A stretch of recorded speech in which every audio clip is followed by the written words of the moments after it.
নমস্কার বন্ধুরা, ওয়েসি স্কলারশিপ আবেদন শুরু হয়ে গেল। তো কিভাবে আবেদন করবেন আপনাকে আমি স্টেপ বাই স্টেপ বলবো।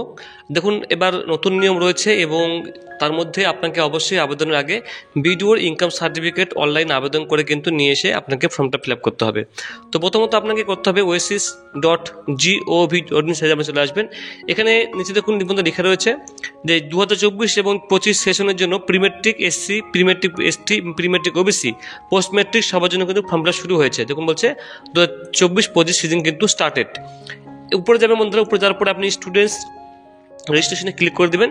এখানে ক্লিক করার পরে যে ডিস্ট্রিক্ট স্কুলটা সেই স্কুল সিলেক্ট করে আমি দক্ষিণ দিনাজপুর, এখানে সব ডিস্ট্রিক্টের নাম দেওয়া রয়েছে। তো আপনার যে জেলা সেটা সিলেক্ট করে নেবেন, সাবমিটে ক্লিক করে দেবেন, উপরে ওকেতে ক্লিক করে দেবেন। ওকেতে ক্লিক করার পরে আপনাকে আপনার যে কাস্ট সার্টিফিকেট সেই কাস্ট সার্টিফিকেট নাম্বারটা আপনার দিতে হবে, ঠিক আছে। তো আপনি কাস্ট সার্টিফিকেট নাম্বারটাকে আমি আই এগ্রিতে ঠিক করে দিলাম। এরপর আপনি এখানে কাস্ট সার্টিফিকেট নাম্বারটা অবশ্যই কিন্তু এখানে দেবেন। যার পরে কাস্ট সার্টিফিকেটটা কবে ইস্যু হয়েছে সেই ডেটটা আপনি এখানে বসিয়ে দেবেন, ঠিক আছে।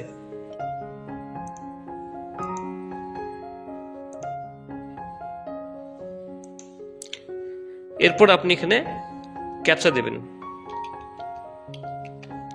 সাবমিটে ক্লিক করে দেবেন। তো বন্ধুরা দেখুন খুলে গেছে। তো এখানে দেখুন বন্ধুরা ডান দিকে দেখুন, আমি আপনাকে বললাম একটু নিয়ম চেঞ্জ করা হয়েছে।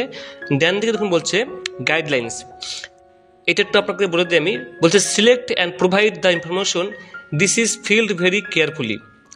এখানে বলছে এক কথায় আপনাকে যে to link your bank account with Aadhaar number for receiving scholarship in the same, please visit your bank branch and submit a bank consent from receiving DBT.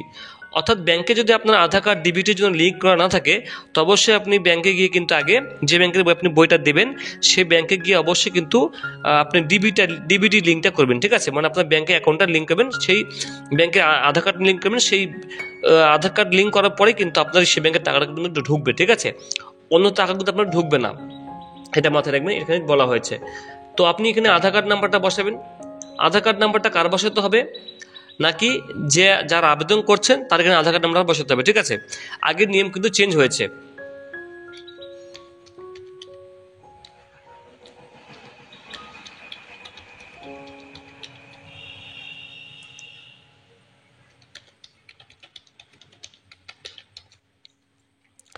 এরপরে দেখুন বন্ধুরা, এই জায়গায় দেখুন বলছে note Aadhaar eKYC application provide you solution to authenticate eKYC put. মানে এখানে যে আবেদনকারী যে আবেদন করছে তার কিন্তু আধার ফিঙ্গারপ্রিন্ট দিতে হবে। আর বলছে your finger on biometric device and click on the button. অর্থাৎ আপনি যে কম্পিউটার থেকে বা মোবাইল থেকে আবেদন করছেন সেখানে অবশ্যই বায়োমেট্রিক থাকা উচিত এবং সেই বায়োমেট্রিকের মাধ্যমে কিন্তু আপনার কিন্তু আবেদন হবে, তাছাড়া কিন্তু হবে না। এটা কিন্তু একদম একদম পুরো একদমভাবে অথেন্টিকেট করা হচ্ছে, এটা কিন্তু আপনাকে বলাচ্ছি। তো ফর্ম ফিল আপ প্রসেসটা আপনাকে আমি পরবর্তীতে দেখাবো। শুধু আপনাকে জানালাম এটা যে এখন কিন্তু আর আগের মতো ফর্ম ফিল আপ হচ্ছে না, এখন আপনাকে ফিঙ্গারপ্রিন্ট দিয়ে কিন্তু ফর্ম ফিল আপ করতে হবে, ঠিক আছে। আর বলছে please check driver of biometric device. তো আপনাকে বায়োমেট্রিক ডিভাইস কম্পিউটারে ইনস্টল করতে হবে, তারপরে কিন্তু আপনি এটা করতে পারবেন। তো আপনাকে গেট ফিঙ্গারপ্রিন্টে ক্লিক করতে হবে বন্ধুরা।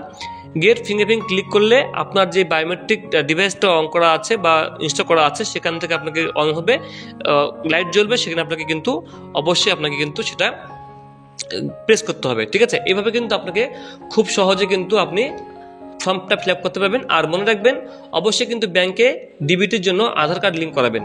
পরবর্তী স্টেপ আপনাকে আমি বলবো কিভাবে আপনি ফর্ম ফিল আপটা পুরো প্রসেসে করবেন, ঠিক আছে। A to Z কিন্তু আপনাকে আমি বলার চেষ্টা করবো। ভালো থাকবেন বন্ধুরা, অসংখ্য ধন্যবাদ।